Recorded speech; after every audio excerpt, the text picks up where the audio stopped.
Allez, bonjour à tous. Aujourd'hui, je viens avec un recueil de méthodes de tri. Alors oui, effectivement, dans nos exercices, on a souvent besoin de trier un tableau, une variable array ou un tableau de multidimensionnel. Et c'est vrai que selon la méthode utilisée, on se trouve un petit peu pénalisé en termes de temps, en termes de consommation du C. Et donc, j'ai pris la décision de faire ce petit recueil. Hein. Alors, j'ai rien inventé. Hein. Je veux dire, ce que je vous donne là, je l'ai appris. Donc, on va pas tergiverser là-dessus. Mais donc, je vous ai préparé un fichier donc avec plusieurs modules, hein, dans lequel chaque module a son mode de tri. Alors, vous avez déjà entendu parler du tri à bulles, du tri à insertion. Tout récemment, parce que c'est vrai que c'est une méthode assez récente, une dizaine d'années à tout casser, la méthode fusion. Une méthode un peu plus ancienne, le tri Shell-Meltzer. La méthode la plus connue en VBA, en tout cas celle qui est utilisée en VBA, qui pour moi reste la plus rapide, malgré que on prétend que la fusion est plus rapide. Et moi, dans tous mes tests que j'ai réalisés, je peux vous garantir que le Quicksort est plus rapide que le fusion. Pas de beaucoup, mais alors vraiment de très peu, hein.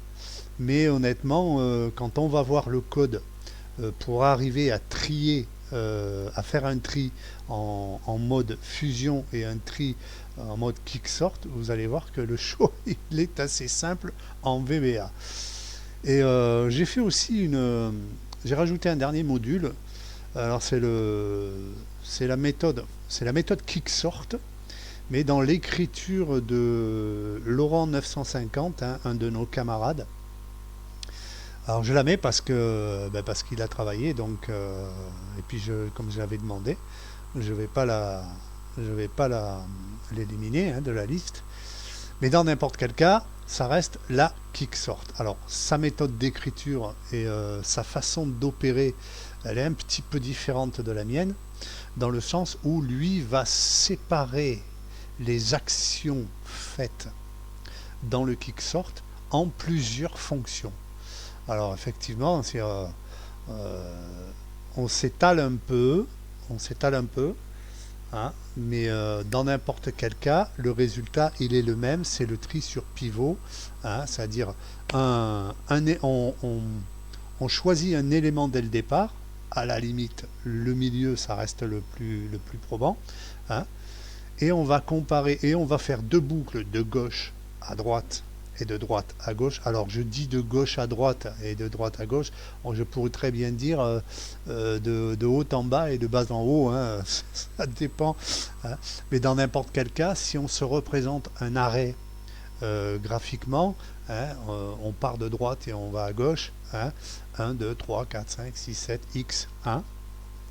Donc je pars du principe que on parle de droite et de gauche.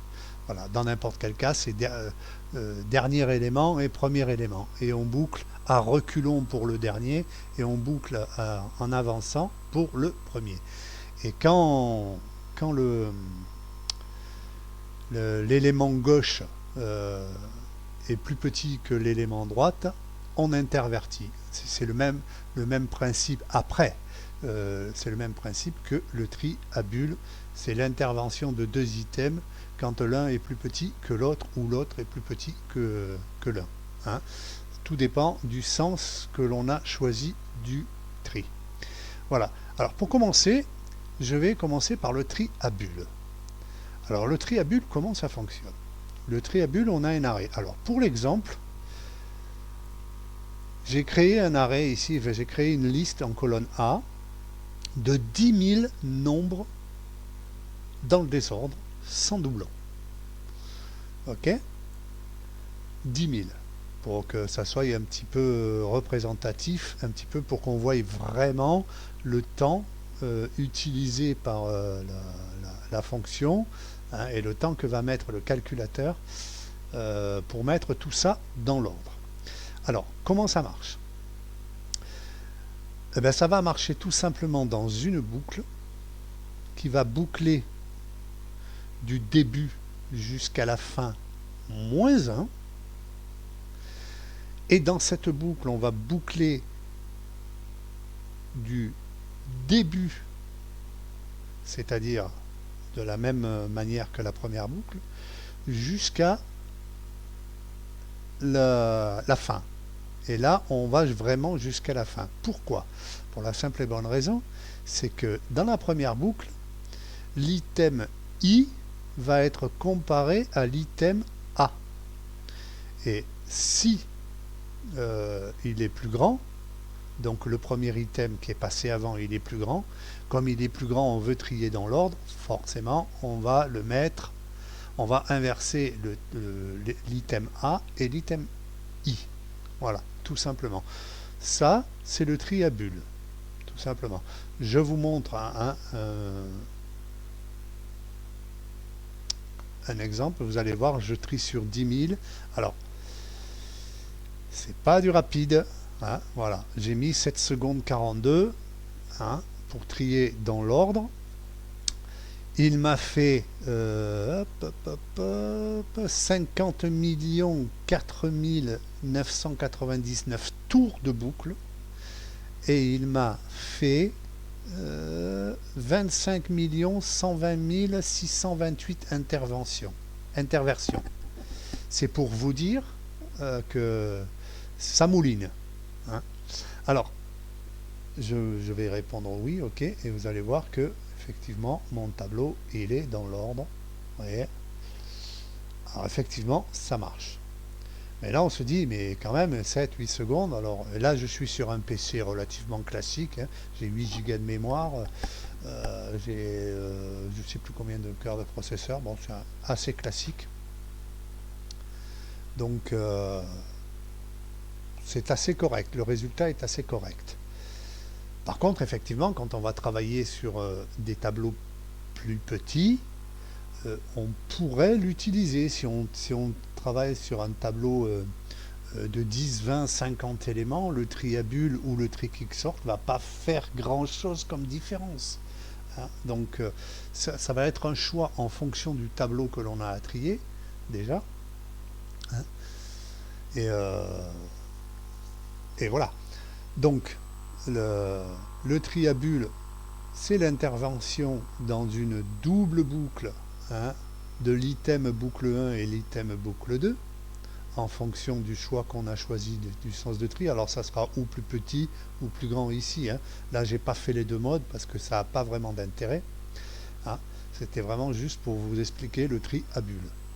Enfin, dit à bulles. Passons maintenant au tri insertion. Alors le tri insertion, il consiste à insérer un élément, et là toujours pareil, dans une double boucle. Hein, de toute façon, il est très ressemblant au tri à bulles, mais il va aller normalement un petit peu plus vite pour la simple et bonne raison qu'il va boucler en seconde boucle à partir de l'item I jusqu'à 0, c'est-à-dire au L-bond du tableau. Alors je vais le dire un petit peu plus correctement parce que c'est vrai que moi je parle toujours à l'envers. En première boucle, je vais boucler du début plus 1, c'est-à-dire à partir du deuxième item jusqu'au bout.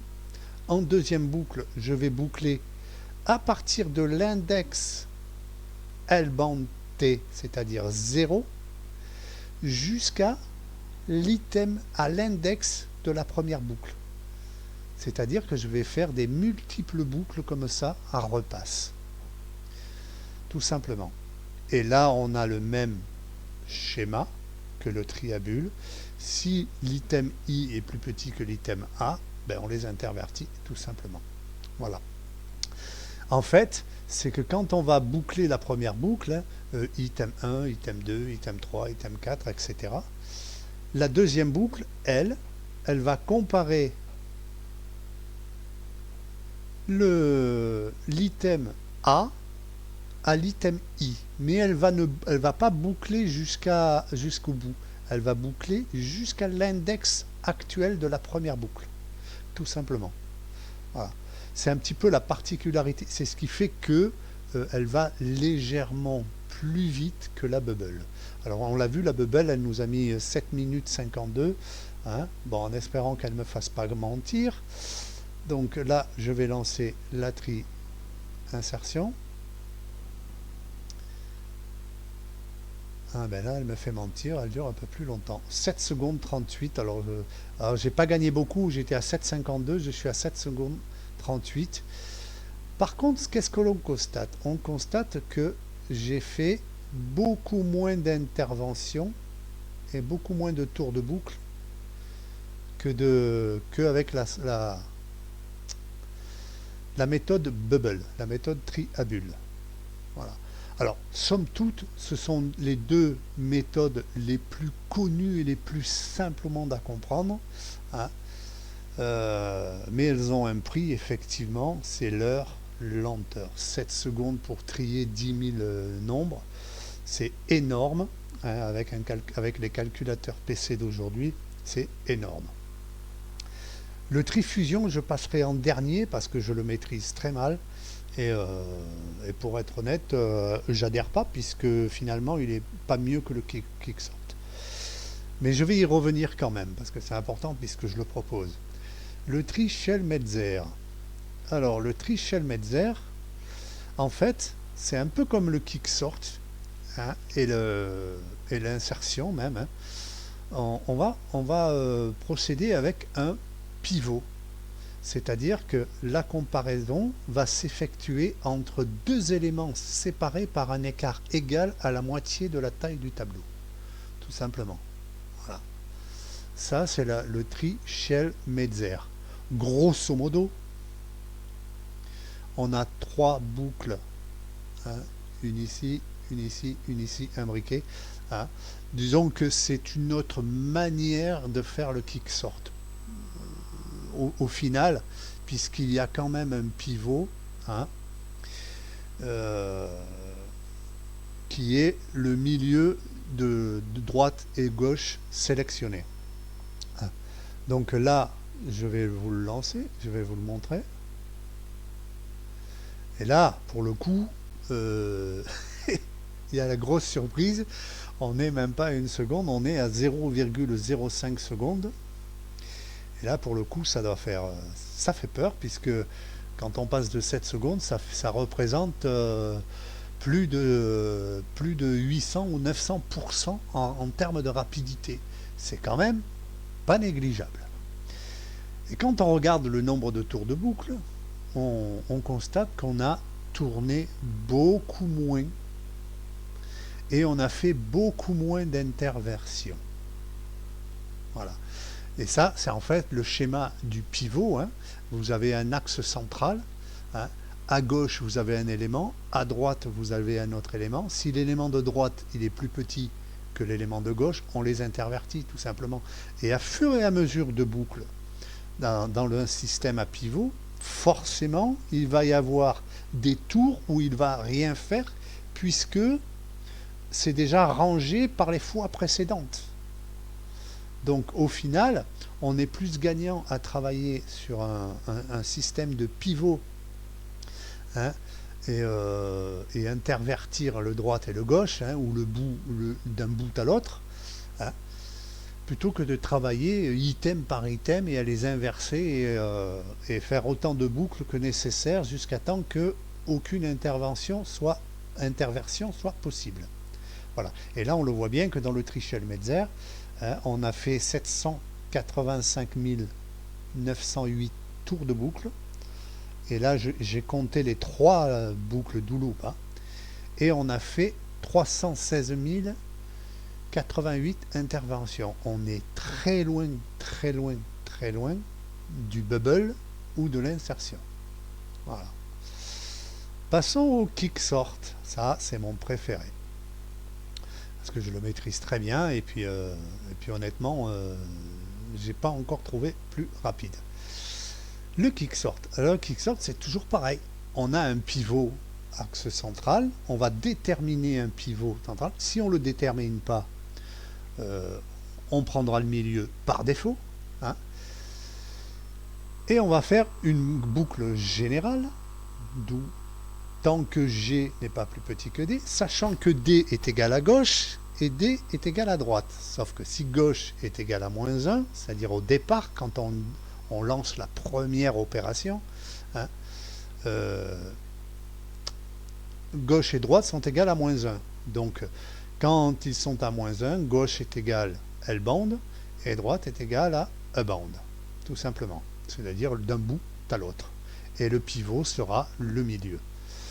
Dans la première boucle, on va faire deux sub-boucles. On va boucler de gauche jusqu'à droite, jusqu'au bout. Et dans une seconde sub-boucle, on va boucler de droite vers la gauche jusqu'au bout, en testant si l'index D, donc l'index droite, et l'index G, l'index gauche, plus petit que ref, et l'index D plus petit que ref.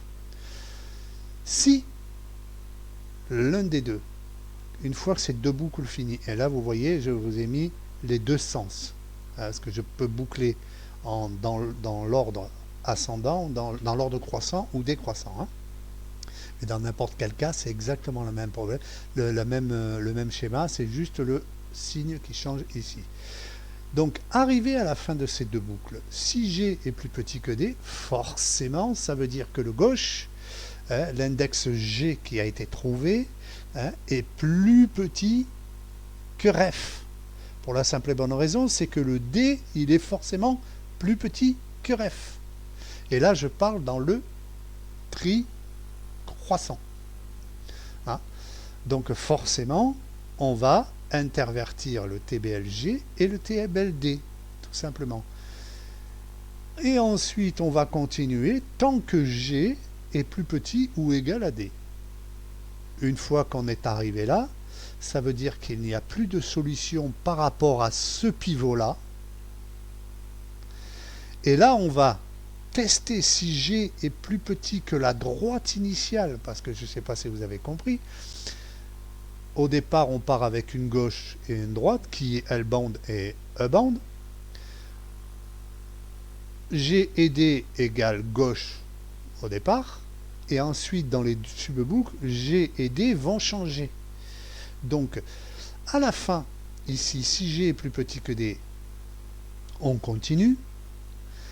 Tant qu'on peut travailler avec ce pivot-là. À partir du moment où G ne sera pas plus petit que D, ça veut dire qu'il n'y a rien de plus petit que le ref, c'est-à-dire que le pivot, c'est-à-dire que l'item que l'on a choisi au centre. Une fois cela, on n'a pas fini de trier le machin, on a simplement trié dans l'ordre du plus petit au plus grand, ou du plus grand au plus petit. Encore une fois, ça dépend quelle boucle, quel mode on a choisi ici. Hein. Donc si G est plus petit que le droite initial qu'on avait envoyé au départ, eh bien, on renvoie en tant que gauche G et droite. Si la gauche, c'est-à-dire la gauche initiale, est plus petit que la droite, c'est-à-dire plus petit que D, hein, qui a été incrémenté dans les sub-boucles, alors là, on va rappeler la fonction avec les mêmes arguments, et cette fois-ci avec gauche et droite. C'est-à-dire qu'on renvoie le L-bande, et non pas le G qui a été incrémenté, et le D qui a été incrémenté. Ça veut dire qu'en fait, on va changer de pivot. C'est-à-dire qu'arrivé à un moment donné, quand plus rien n'est déplaçable, on relance la fonction, à condition que G soit plus petit que droite et gauche soit plus petit, ou gauche plus petit que D, on renvoie la fonction avec ces éléments-là. Ça veut dire que la gauche et le droite ici gauche et droite, correspondent au G et au D de la boucle précédente. Voilà. Donc ici, on renvoie, et là, c'est ce qu'on appelle un appel récursif à la fonction. Hein. Au lieu de faire des do loops et des do loops et des do loops, hein, on renvoie simplement un appel de la fonction qui, elle, renvoie donc G ou gauche, droite ou D, hein, qui deviennent gauche et droite, et que G devient gauche et droite, et qui sera incrémenté à nouveau, tout simplement. En fait, on change de pivot en fonction du nombre de fois nécessaire si G plus petit que droite ou gauche plus petit que D, tout simplement. Voilà. Et là, effectivement, en bouclant de cette manière, on fait des petites boucles. On fait des petites boucles, ce qui fait que... Et à chaque boucle, comme les items sont intervertis ou pas, hein, on a un rangement, c'est-à-dire que dans les prochains tours de boucle, des items sont déjà rangés. Ils ne sont pas forcément rangés correctement, mais leur emplacement est déjà plus proche de leur emplacement auquel ils doivent être, dans lequel ils doivent être, que dans les tours précédents. Tout simplement. Ce qui fait qu'au final, non seulement dans les sub-boucles, on va boucler moins longtemps, pour la simple et bonne raison, c'est que G et D peuvent être très proches, et la seconde raison, c'est que dans les boucles, dans les sub-boucles elles-mêmes, si G n'est pas plus petit que D, eh bien on ne fait rien. Donc il n'y a pas ici d'interversion, tout simplement. Donc effectivement, plus on avance dans le tri, plus les boucles deviennent condensées. C'est-à-dire elles bouclent sur beaucoup moins d'items et elles intervertissent, et la boucle générale G plus petit que D intervertit beaucoup moins souvent. Tout simplement. Voilà. Voilà le principe de la fonction quicksort, je résume, hein, qui travaille dans une boucle générale gauche plus petit que droite, hein, et dans deux sub-boucles, hein, qui vont contrôler lequel item en partant de gauche est le plus petit que l'item en partant de droite. Voilà, tout simplement. Avec une incrémentation ici pour la boucle de droite à gauche, une incrémentation de D-1, vous voyez, c'est G plus 1, on avance et on recule, tout simplement. Que ça soit dans le mode XL descending ou XL ascending, c'est-à-dire croissant ou décroissant. Voilà, tout simplement. Elle est assez simple à comprendre, honnêtement. C'est vrai que sur le coup, on a un petit peu de mal parce qu'on se dit, mais qu'est-ce qui se passe? Alors, on est un peu perturbé par ça, qui est l'appel récursif, parce que c'est vrai que certains encore ne maîtrisent pas les appels récursifs d'une fonction et n'en comprennent pas forcément le sens et voire même l'utilité. Pour votre info, si je devais faire ça dans d'autres boucles ici, boucle maîtresse, je mettrais environ 10% de plus de temps. Ça, c'est un premier point. Le deuxième point, c'est que entre temps, G et D, vous avez vu, il a changé ici. Donc c'est un petit peu compliqué de repartir sur des boucles, hein, ici à l'intérieur, en ayant modifié G et D et en transformant gauche en G et droite en D, et ici G en gauche et D en droite. Ça serait un petit peu compliqué. Or que dans un appel récursif, on renvoie tous les éléments qui ont été appelés dès la première fois, hein, ou pas, hein, puisque dans la première fois, on n'envoie pas l'argument gauche et droite, on laisse choisir, on fait le pivot milieu, le pivot central. Donc, quand on renvoie cette fonction-là, quand on fait un appel récursif, les arguments G et droite ou gauche et D deviennent gauche et droite, tout simplement. Voilà. Et on repart sur le même schéma. La seule différence, c'est que les index sont plus les mêmes, tout simplement. Soit plus court, soit la distance entre G et D, entre droite et gauche, est plus courte ou plus longue, hein, et surtout, ils ne sont plus au même endroit. Parce qu'au départ, on part de 0, enfin du L-band du tableau jusqu'au E-band, Mais après, ce n'est plus le cas. Alors ça peut tomber. On peut retomber sur le L-band. Effectivement, puisqu'on va jusqu'au bout. Mais à partir du moment où on va jusqu'au bout, de D par exemple, à reculons, si on arrive que D est égal à G, ici on ne bouclera plus. On fera un appel récursif pour changer le pivot. Voilà, tout simplement. Ensuite, je pars du principe que une fonction est censée faire un calcul, ce que vous voulez, hein, et vous renvoyer une valeur. Une valeur. Cette valeur peut être un objet, un tableau, un string, un long, un numérique, un double, ce que vous voulez. Mais dans n'importe quel cas, une fonction renvoie quelque chose. C'est-à-dire, elle est faite pour ça. Hein, à l'inverse d'une macro qui est censée faire quelque chose, point barre.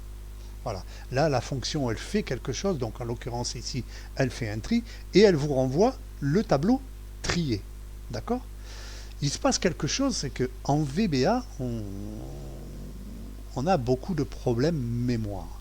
Hein, c'est vrai, et c'est d'autant plus d'actualité avec les versions récentes de Excel qui sont impossibles avec cette gestion mémoire. Enfin, pour moi, c'est quelque chose d'exécrable. En tout cas, c'est vraiment un très mauvais point. Hein, pour des versions modernes, Excel aussi puissantes soient-elles, elles ont ce gros problème de clipboard ou de gestion de mémoire, hein, où il faut y aller un petit peu mollo parce que sinon on est en dehors des capacités. D'ailleurs, le message dit, je crois, dépassement de capacité. Je crois que c'est le message d'erreur qui dit que quand on dépasse cette capacité ou quand on a mal typé un objet dans une boucle.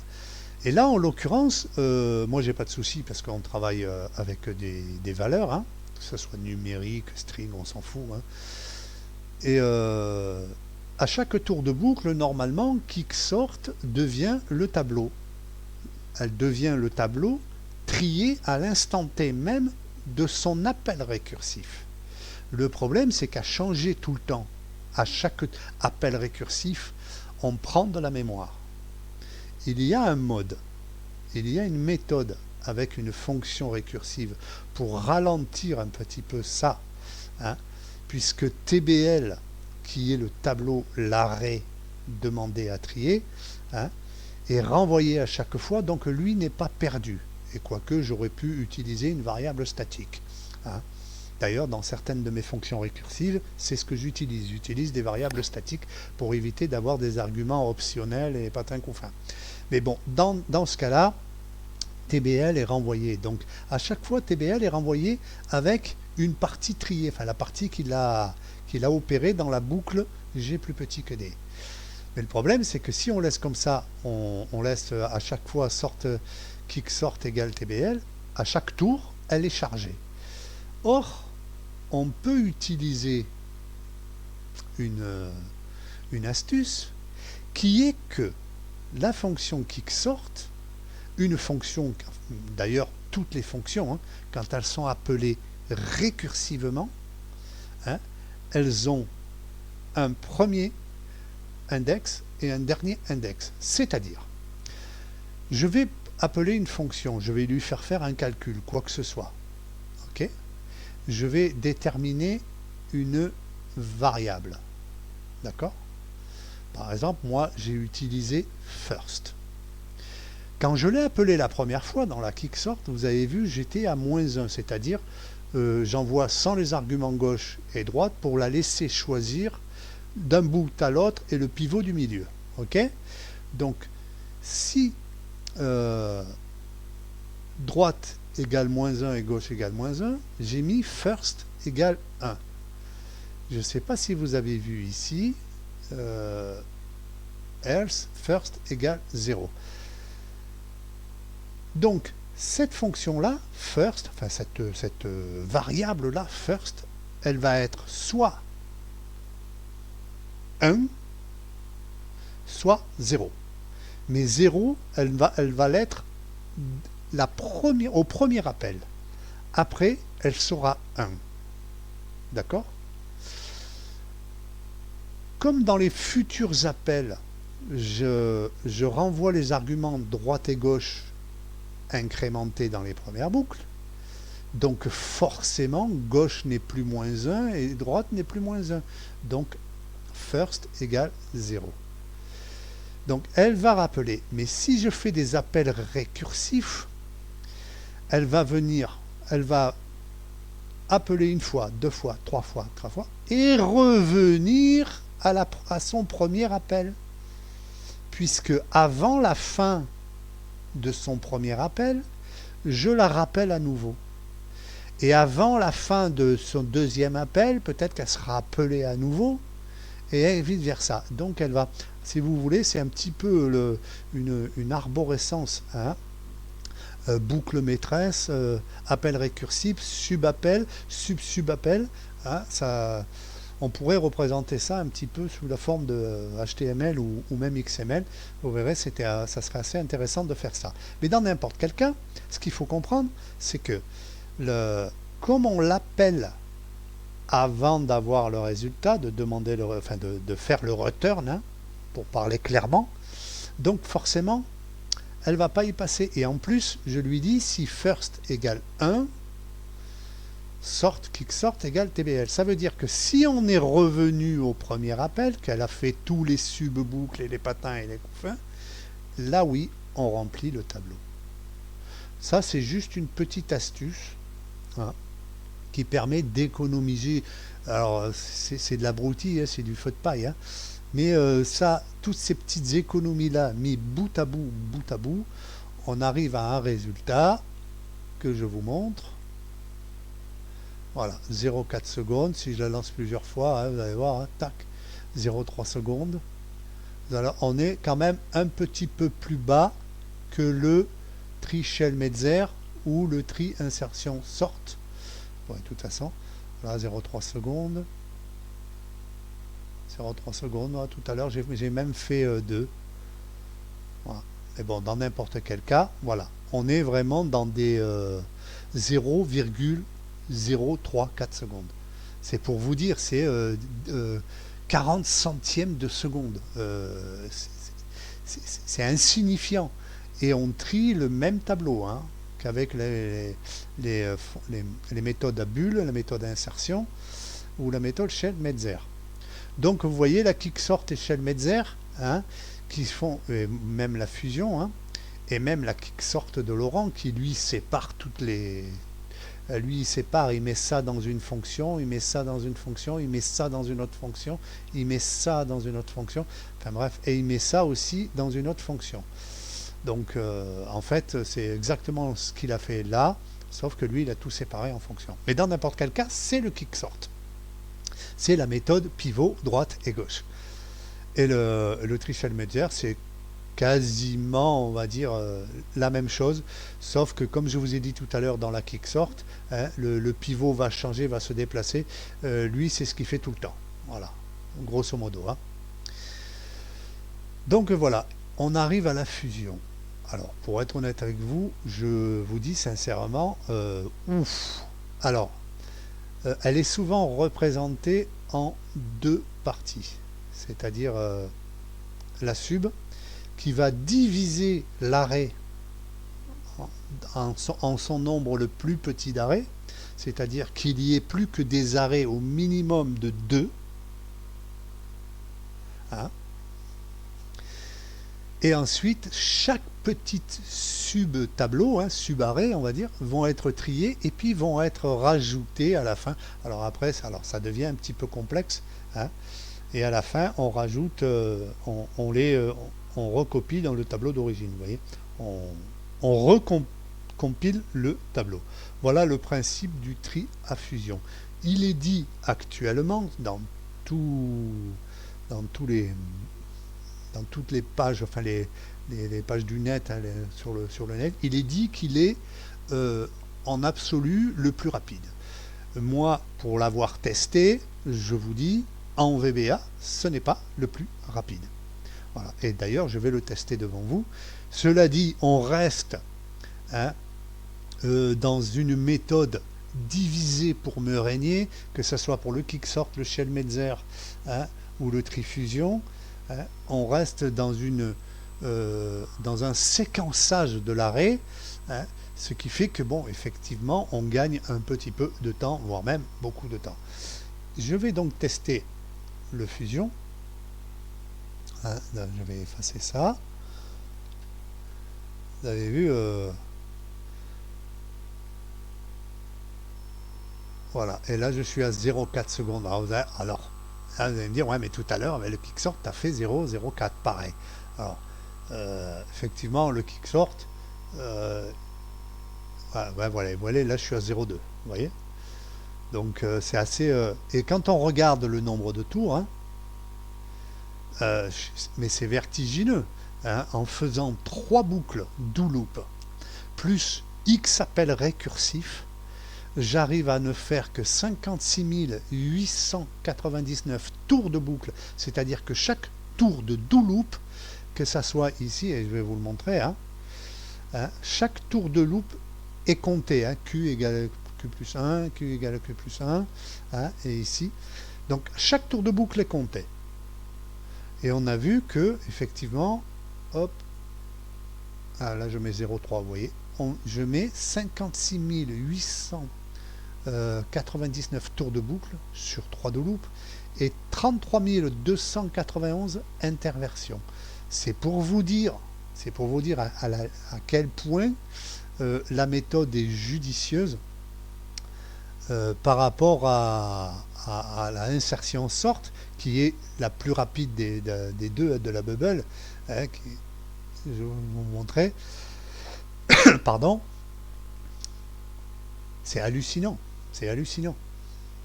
Voilà, je mets 7 secondes 36 et regardez le nombre de tours de boucle que j'ai dû faire et le nombre d'interventions que j'ai dû faire. Donc, et ça, on n'y peut rien. Hein. J'ai essayé par tous les moyens, hein, de réduire, hein, de la faire 2 par 2, 3 par 3. Il n'y a rien qui réduit.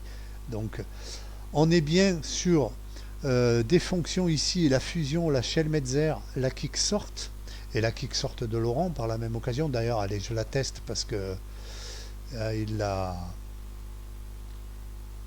fait, donc vous voyez. Et là, je suis à 0,15 secondes.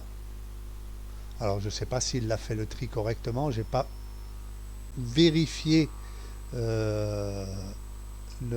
l'ordre vraiment, hein, parce que des fois, on se dit, merde, j'ai gagné du temps en faisant ça, mais sur 1000, 10 000 items, on se rend compte que ça déraille après, le calculateur déraille. Donc, c'est bien ce que je pensais. Alors on est sur le plus grand, donc 1046, voilà, là on voit bien que ça a déraillé, hein. Donc je laisse ici la fonction de Laurent pour vous montrer les erreurs que l'on peut faire. Donc Laurent, si tu écoutes, tu vois, je l'avais pas vu, on est bien, c'est bien une erreur, il y a bien une erreur, hein. 1046 n'est pas plus petit que 988 et 990. Donc là, il y a à mon avis, il y a une comparaison textuelle et non pas de la valeur. Hein. Donc, Laurent, ta fonction n'est pas bonne. Voilà. Bon, dans tous les cas, on a vu effectivement que les méthodes divisées, qu'on appelle, hein, diviser pour mieux régner, sont largement plus efficientes que les méthodes à bulles, dit à bulles ou à insertion. Alors il y a encore d'autres méthodes qui existent, il y a encore d'autres méthodes qui sont beaucoup plus anciennes, que je retrouve un petit peu dans des vieux fichiers de 2003 et de 2004. Mais bon, je vous les ai pas mis parce qu'elles sont clairement pas intéressantes. J'ai mis le tribubule, hein, moi j'appelle ça le tribubule, et le tri insertion parce qu'elles sont quand même, comment dire, connues du monde entier. Hein, je veux dire, c'est la base de la base, c'est le B à bas, hein, d'une quelconque méthode de tri. Hein. Mais somme toute, sur de grandes valeurs, enfin sur de grands arrêts, il ne sera pas intéressant de de s'en servir. Voilà. Préférez le Trifusion, le Shellmetzer, le Kicksort, hein, et de loin plus efficient. Voilà. Dans n'importe quel cas, que ce soit le Fusion, le Shellmetzer ou le Kicksort, on est entre 0,02 et 0,05, hein, en termes de temps. C'est pour vous dire à quel point on est très rapide par rapport aux autres qui sont à 7 secondes. C'est énorme, c'est plus de 900%, hein, 800-900%. Donc voilà, mon but était de vous faire un petit recueil comme ça de méthodes de tri, à chacune dans son module, hein, de façon que vous puissiez un petit peu voir un petit peu. Si vous avez des idées d'amélioration, hein, voire même une autre méthode à présenter, hein, je dis bien méthode, hein, parce que si vous me renvoyez une Shellmetzer, une Kicksort ou une Fusion écrite autrement, c'est pas vraiment nécessaire, hein. Je l'ai mis celle de Laurent parce qu'il a travaillé avec moi, enfin avec nous, hein, sur une discussion. Donc voilà, malgré que je viens de me rendre compte que c'est faux, il y a une erreur. D'une manière ou d'une autre, voilà, si vous avez une autre méthode que je n'ai pas citée, hein, et que vous avez le code qui va avec, n'hésitez pas, je la mettrai, je la testerai et je la mettrai dans la ressource. Allez, salut, bye à tous, c'était le recueil des méthodes de tri. Bye.